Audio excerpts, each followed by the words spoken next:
चलिए आइए अब हम लोग पढ़ते हैं 18.8 स्पेकुलेशंस इन स्टॉक एक्सचेंजेस। अब देखिए स्टॉक एक्सचेंज क्या होता है, स्टॉक मार्केट को बोलते हैं। यहाँ पे हम लोग क्या करते हैं, जो भी सिक्योरिटीज है जैसे डिबेंचर हुआ, शेयर्स हुआ, ठीक है, ये सब का यहाँ पे डीलिंग होता है। ठीक है, तो आइए देखते हैं। The buyers and sellers at the stock exchange undertake two types of operations, one for speculation and the other for investment. अब देखिए जो बायर्स होते हैं और जो सेलर्स होते हैं स्टॉक एक्सचेंज में, ये दो तरह के काम करते हैं। एक होता है स्पेकुलेशन जिसको कहते हैं सट्टा लगाना, और दूसरा होता है इन्वेस्टमेंट जो लोग निवेश करते हैं।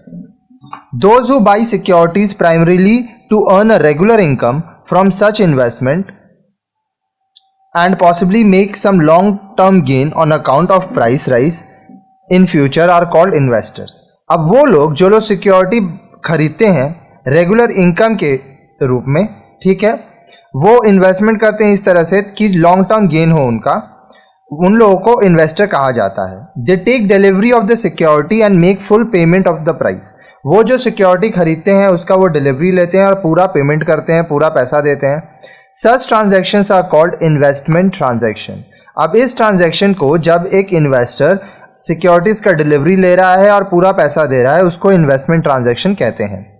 But when the securities are bought with the sole object of selling them in future at higher price, or these are sold now with the intention of buying at lower price in future, are called speculation transaction. लेकिन जब कोई आप ऐसा security खरीदते हैं इस उद्देश्य से कि आप इसको भविष्य में बेचेंगे ऊंचे दाम पर, या तो आप इसको अभी बेच रहे हैं ताकि आप इसको कम दाम पर खरीद सकें, तो इसको हम लोग कहते हैं speculation transaction. The main objective of such transaction is to take advantage of price differential at different times. अब ये जो ट्रांजैक्शन है इसमें आपका जो उद्देश्य होता है वो क्या होता है, जो प्राइस डिफरेंस है उसका आप फायदा उठा सके। कहने का मतलब, मान लीजिए आप कोई शेयर 10 रुपया में खरीदे हैं, ठीक है, फिर उसका दाम बढ़कर 12 रुपया हो गया, तो यहाँ पे प्राइस डिफरेंस है 2 रुपया, तो बेच देने से आपका 2 रुपया का प्रॉफिट हो रहा है। The stock exchange also provides for settlement of such transaction even by receiving or paying as the case may be, just the difference in price. अब देखिए स्टॉक एक्सचेंज इस केस में क्या कर रहा है, वो सेटलमेंट का भी ऑप्शन रखता है इन ट्रांजैक्शंस का, जैसे जो रिसीव करना है जो पे करना है। ठीक है, अब यहाँ पे देखा जाए तो आप 10 रुपया में खरीदे थे, ठीक है, तो इतना पैसा आपको स्टॉक एक्सचेंज को देना था, और आप इसको बेचे 12 में तो इतना पैसा आपको स्टॉक एक्सचेंज देता। तो इसका डिफरेंस अमाउंट जो 2 रुपया है, ठीक है, अगर आप प्रॉफिट में है तो ये 2 रुपया स्टॉक एक्सचेंज आपको दे देगा। अगर मान लीजिए आप 10 में खरीदे थे और 9 रुपया में बेचे तो 1 रुपया लॉस है, तो ये आपको स्टॉक एक्सचेंज को देना पड़ेगा। For example, Rashmi bought 200 shares of Moser Baer limited at ₹210 per share and sold them at ₹235 per share. उदाहरण के रूप में मान लीजिए रश्मि ने 200 शेयर खरीदा मोज़र बेयर लिमिटेड नाम के कंपनी का। अब जब ये शेयर वो खरीदती है तब एक शेयर का दाम होता है 210 रुपये, और फिर इसी शेयर को वो 235 रुपये में बेच देती है। He does not take and give delivery of the shares but settles the transaction by receiving the difference in price amounting to ₹5,000 minus brokerage. अब देखिए यहाँ पे उसका पर शेयर कितना फायदा हुआ, 25 रुपया करके 210 में खरीदी 235 में बेच दी। अब ये 25 रुपया का 200 शेयर मतलब 5,000 का प्रॉफिट हुआ। तो यहाँ पे क्या है कि ना तो वो शेयर का डिलीवरी ले रही है, ठीक है, ना डिलीवरी दे रही है, ठीक है, वो ट्रांजैक्शन की, और जो डिफरेंस अमाउंट था 5,000, अब ये 5,000 उसका टोटल प्रॉफिट है जिसमें उसको ब्रोकरेज पे करना होगा, क्योंकि जो ये परचेज सेल वो की है वो किसी ना किसी स्टॉक ब्रोकर के थ्रू की है, तो ब्रोकरेज पे करने के बाद उसका जो पैसा है उसको मिल जाएगा अकाउंट में। In another case, Mohit bought 200 share of शेहाशी papers limited at 87 per share and sold them at 69 per share. अब कोई मोहित नाम का कस्टमर है जो 200 शेयर लेता है शेहाशी पेपर्स लिमिटेड नाम के कंपनी का। एक शेयर का दाम होता है 87 जब वो परचेज करता है, लेकिन जब बेचता है तो शेयर का दाम गिर के 69 हो जाता है। He settles these transactions by simply paying the difference amount of 3,600. कैसे 3,600 होता है, 87 माइनस 69 आप करेंगे, ठीक है, और इनटू करेंगे आप 2। अब देखिए 3600 रुपया उसका लॉस हुआ प्लस ब्रोकरेज, ये दोनों मिला के वो पैसा दे देगा। However, nowadays stock exchange have a system of rolling settlement, लेकिन आज स्टॉक एक्सचेंज का रोलिंग सेटलमेंट का भी सिस्टम आ चुका है। Such facility is limited only to transaction of purchase and sale made on the same day as no carry forward is allowed। अब ये rolling settlement उसी ट्रांजैक्शंस के ऊपर अलाउड है जो सेम डे ट्रांजैक्शन होगा, सेम डे परचेज सेल होगा, इसमें कैरी फॉरवर्ड अलाउड नहीं होता है। आइए रोलिंग सेटलमेंट के बारे में पढ़ते हैं।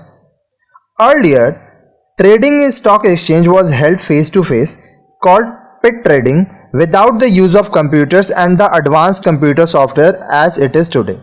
अब पहले के ज़माने में क्या होता था, जो ट्रेडिंग होता था स्टॉक एक्सचेंज में वो सामने होता था, फेस टू फेस होता था, जिसको पिट ट्रेडिंग कहा जाता था। उस समय कंप्यूटर्स का इस्तेमाल नहीं होता था। आज जो एडवांस कंप्यूटर सॉफ्टवेयर का इस्तेमाल हो रहा है वो सब कुछ नहीं था।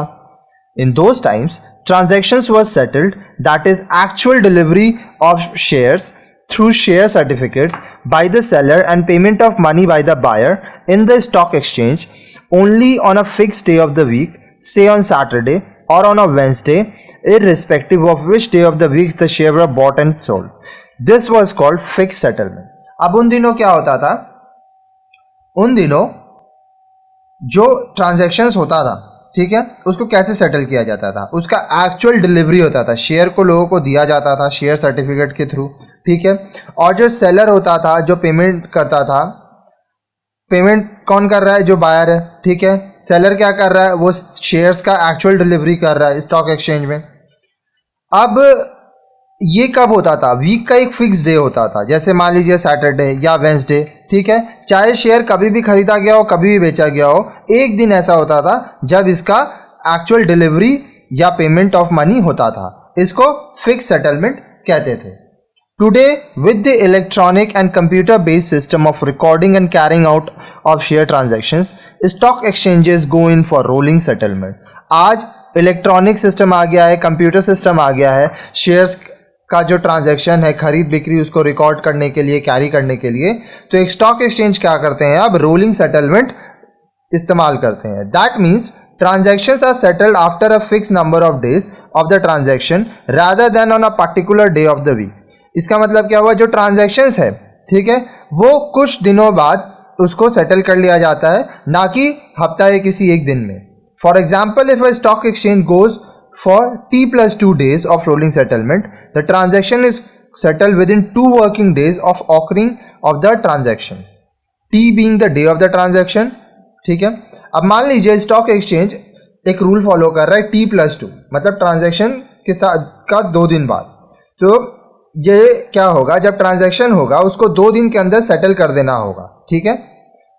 इन T+7 days of rolling settlement the transaction is settled on the 7th day after the transaction. अब T+7 में क्या है, 7th day, 7वें दिन में, ठीक है, ट्रांजैक्शन के बाद जो 7वां दिन होगा उस दिन सेटल किया जाएगा। This is facilitated through electronic transfer of shares through dematerialized account or demat account, that is the share does not have a physical form of a paper document but it is a computerized record of personal holding a share, and through transfer of money electronically or through check payments is settled.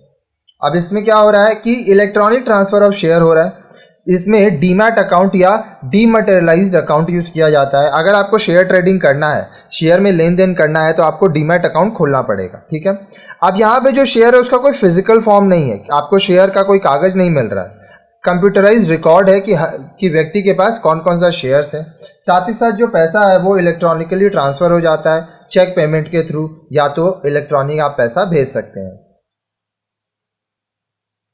दो speculation and investment are different in some respects. In practice, it is difficult to say who is a genuine investor and who is a pure speculator.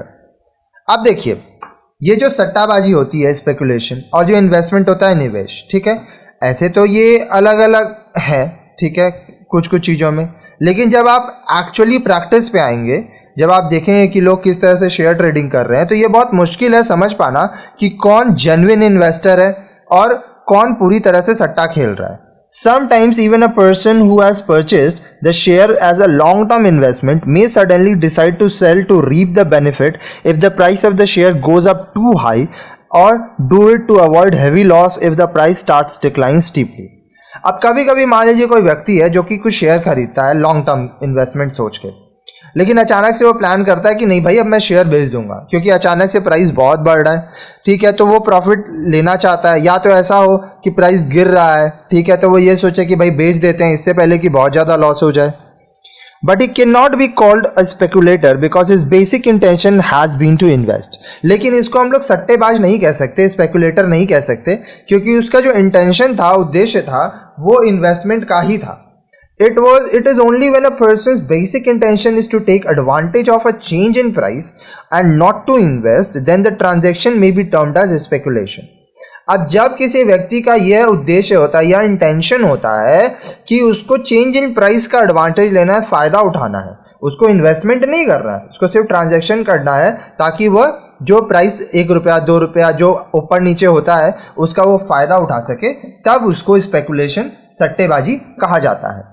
In strict technical terms, however, the transaction is regarded as speculative only if it is settled by receiving and paying the difference in price without involving the delivery of securities. अब देखिए, अगर technical terms में बात करें तो किसी transaction को speculative, सट्टेबाजी तभी कहा जाएगा जब उसमें सेटलमेंट हो गया, रिसीविंग और पेइंग का डिफरेंस, जैसे हम आगे एग्जाम्पल में आपको बताए थे, ठीक है। देखिए यहाँ पे 5,000 रुपया माइनस ब्रोकरेज क्योंकि प्रॉफिट में था, यहाँ 3600 प्लस ब्रोकरेज क्योंकि ये लॉस में था, ठीक है। तो इस तरह से जब सेटल कर लिया जाएगा तब उसको स्पेकुलेशन कहा जाएगा। It is so because in practice it is quite difficult to ascertain the intention. ये इसलिए क्योंकि जब आप प्रैक्टिस पे आओगे तो आपको नहीं समझ में आएगा, कि बहुत मुश्किल है ये समझना कि इंटेंशन क्या था। Some people regard speculation as nothing but gambling and consider it as an evil. अब कुछ लोगों को सट्टेबाजी जुआ लगता है और वो इसको अच्छा नहीं मानते हैं, but it is not true because while speculation is based on foresight and hard calculation, gambling is a kind of blind and reckless activity involving high degree of chance element. अब ये ऐसा नहीं है, ये सच नहीं है, क्योंकि देखिए स्पेकुलेशन जो सट्टेबाजी यहाँ पे चल रही है शेयर कैलकुलेशन में, शेयर ट्रेडिंग में, यहाँ पे भविष्य देखा जाता है, बहुत ही ज़्यादा कैलकुलेशन करके कहीं पे इन्वेस्टमेंट किया जाता है। और गैम्बलिंग में क्या है कि लोग आंख बंद करके लापरवाह होकर पैसा कहीं भी लगा देते हैं और गैम्बलिंग में बहुत ज़्यादा चांस होता है आपका नुकसान होने का। Not only that, speculation is a legal activity duly recognised as a prerequisite for the success of stock exchange operation, while gambling is regarded as an evil and a punishable activity. इतना ही नहीं, speculation जो कि सट्टेबाजी है shares में, वो एक लीगल एक्टिविटी है, ठीक है।